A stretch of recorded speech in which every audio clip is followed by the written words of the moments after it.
നിയുക്ത മുഖ്യമന്ത്രി പ്രതിപക്ഷ നേതാവായിരുന്ന കാലത്ത് ഈ സീറ്റിലിരുന്നാണ്, ഈ പിൻ സീറ്റിലിരുന്നാണ് അദ്ദേഹം ഈ ഒരു ഓട്ടോയുടെ സഞ്ചാരത്തിൻ്റെ ഉദ്ഘാടനം കഴിച്ചത് എന്നാണ്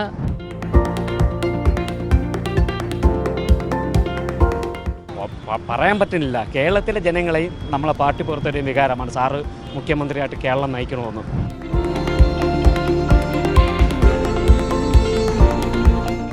വളരെയധികം സന്തോഷം എന്ന് പറഞ്ഞാൽ പറഞ്ഞറിയിക്കാൻ പറ്റാത്ത സന്തോഷമാണ്. നമ്മളെ ഈ കേരള ജനത ഒന്നാകെ ആഗ്രഹിച്ച ഒരു കാര്യമാണ് വി.ഡി. സതീശൻ മുഖ്യമന്ത്രി ആയി വരണം എന്നുള്ളത്. തീർച്ചയായിട്ടും വളരെയധികം സന്തോഷം.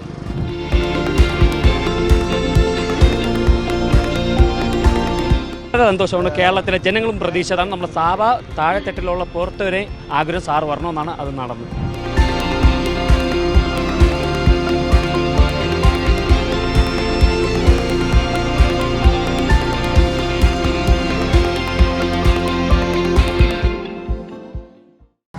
നമസ്കാരം. 2023 വി.ഡി. സതീശൻ പ്രതിപക്ഷ നേതാവായിരുന്ന സമയത്ത് അദ്ദേഹം 2026 മുഖ്യമന്ത്രിയാകും എന്ന് പറഞ്ഞ ഒരു വ്യക്തിയാണെന്ന് മറുനാടനൊപ്പം ഉള്ളത്. അതായത് വേറെ ആരുമല്ല, നമ്മുടെ സുഹൃത്തും യൂത്ത് കോൺഗ്രസ് പ്രവർത്തകനും ഓട്ടോ തൊഴിലാളിയുമായ ഹൈദരാലിയാണ് എന്തായാലും ഉള്ളത് നമ്മളോടൊപ്പം. ഈ ഓട്ടോ ഉദ്ഘാടനം ചെയ്തതും വി.ഡി. സതീശൻ തന്നെയാണല്ലേ? പ്രതിപക്ഷ നേതാവാണ് ഉദ്ഘാടനം ചെയ്തത്. അപ്പോൾ അന്ന് സാറ് നമുക്ക് വേണ്ടി ഒരു 20 മിനിറ്റ് അവിടെ വെയിറ്റ് ചെയ്തിരുന്നു. അതിലാണ് എനിക്ക് സാറിൻ്റെ ആ ക്വാളിറ്റിയും സാർ നമുക്ക് ഈ നാടിന് ആവശ്യമുള്ളതാണ്, കേരളം നയിക്കേണ്ട ആളാണെന്ന് ഞാൻ അന്ന് സാറിനെ ഇരുത്തിക്കൊണ്ട് ഈ ആട്ടായിരുന്നു പറഞ്ഞു. സാറ് കേരളത്തിലെ മുഖ്യമന്ത്രിയായിട്ട് വരുമെന്ന് എൻ്റെ 2 മക്കളും ഉണ്ടായിരുന്നു, ഇവർ 2 പേരും ഉണ്ടായിരുന്നു. അത് ഇന്ന് നടന്നു. വളരെ സന്തോഷമാണ്. കേരളത്തിലെ ജനങ്ങളും പ്രതീക്ഷിച്ചതാണ്. നമ്മുടെ താഴെത്തട്ടിലുള്ള പുറത്തുവരെ ആഗ്രഹം സാറ് വരണമെന്നാണ് അത് നടന്നത്. അന്ന് പിന്നെ പ്രതിപക്ഷ നേതാവായിരുന്ന സമയത്ത് അദ്ദേഹം ഓട്ടോയിൽ കയറുമെന്ന് പ്രതീക്ഷിച്ചിരുന്നു. സാർ അന്ന് എൻ്റെ കൂടെ കയറുമെന്ന് പറഞ്ഞു. സാറ് എന്നെ അന്ന് ആദ്യമായിട്ട് ഞാൻ പുതിയ ആട്ട ഇറക്കിയിട്ട് സാറിനെ ഈ ആട്ടയിൽ കയറ്റിയത്. അദ്ദേഹമാണ് ഇപ്പോൾ മുഖ്യമന്ത്രി ആയിരിക്കുന്നത്. എന്താണ് സന്തോഷം? പറയാൻ പറ്റുന്നില്ല. കേരളത്തിലെ ജനങ്ങളെയും നമ്മളെ പാർട്ടി പുറത്തൊരു വികാരമാണ് സാറ് മുഖ്യമന്ത്രിയായിട്ട് കേരളം നയിക്കണമെന്ന്. നമ്മുടെ ഈ 1 എന്ന് പറഞ്ഞുള്ള സിനിമയിലൊക്കെയാണ് മുഖ്യമന്ത്രി ഇത്തരത്തിൽ ഓട്ടോയിലൊക്കെ കയറുന്നത്. അതായത് മുഖ്യമന്ത്രി ആയതിനു ശേഷം പ്രതിപക്ഷ നേതാവ് ആയിരുന്ന വി.ഡി. സതീശൻ ഓട്ടോയിൽ കയറി നിയമസഭയിലേക്ക് പോകാനുള്ള സാധ്യത ഉണ്ടോ എന്നുള്ളതാണ്. തീർച്ചയായിട്ടും അതെൻ്റെ മനസ്സിലുള്ള ഒരു ആഗ്രഹമാണ്. അത് ഞാൻ സാറായിട്ട് ഷെയർ ചെയ്യും. സാർ അത് സമ്മതിക്കുമെന്ന് എനിക്ക് നല്ല ആത്മവിശ്വാസമുണ്ട്. എന്തായാലും കൂടെയുള്ളത് സഹപ്രവർത്തകരാണ് എന്ന് തോന്നുന്നു അല്ലേ? ഓക്കെ. പിന്നെ എങ്ങനെയാണ് സന്തോഷം? വളരെയധികം സന്തോഷം എന്ന് പറഞ്ഞാൽ പറഞ്ഞറിയിക്കാൻ പറ്റാത്ത സന്തോഷമാണ്. നമ്മളെ ഈ കേരള ജനത ഒന്നാകെ ആഗ്രഹിച്ച ഒരു കാര്യമാണ് വി.ഡി. സതീശൻ മുഖ്യമന്ത്രി ആയി വരണം എന്നുള്ളത്.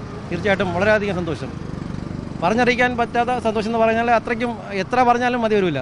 കാരണം ഈ കേരള ജനത ഒട്ടാകെ ആഗ്രഹിച്ച ഒരു തീരുമാനമാണ് AICC ഭാഗത്തു നിന്നുണ്ടായിട്ടുള്ളത്. എന്തായാലും ജനകീയമായ തീരുമാനമാണ് ഉണ്ടായിരിക്കുന്നത് എന്നുള്ളതാണ് പ്രവർത്തകരുടെ ഉൾപ്പെടെ അഭിപ്രായം. എന്തായാലും ആ ദൃശ്യങ്ങളിൽ നമുക്ക് കാണുവാൻ സാധിക്കും പ്രവർത്തകരുടെ സന്തോഷം. ഹൈദരാലിയെ സംബന്ധിച്ച് 2023 ആണ് അദ്ദേഹത്തിൻ്റെ ഓട്ടോ ഉദ്ഘാടനം ചെയ്യുവാനായി അന്ന് പ്രതിപക്ഷ നേതാവായിരുന്ന ഇന്നത്തെ നിയുക്ത മുഖ്യമന്ത്രിയായ വി.ഡി. സതീശൻ ഈ ഓട്ടോയിൽ കയറുന്നത്. ഈ ഓട്ടോയിൽ കയറി നമ്മൾ തന്നെ ഒരുപാട് കഥകൾ എടുത്തിട്ടുണ്ട് എന്നുള്ളതാണ് യാഥാർത്ഥ്യം. ഈ ഓട്ടോയുടെ ഒരു വശത്ത് ക്യാമറമാൻ ഓട്ടോയുടെ ഒരു വശത്ത് നമുക്ക് കാണുവാൻ സാധിക്കും. ഇതാ വി.ഡി. സതീശൻ്റെ ഫോട്ടോ ഇവിടെ നമുക്ക് കാണുവാൻ സാധിക്കും. ഇത് മക്കളാണല്ലേ ഹൈദരാലി?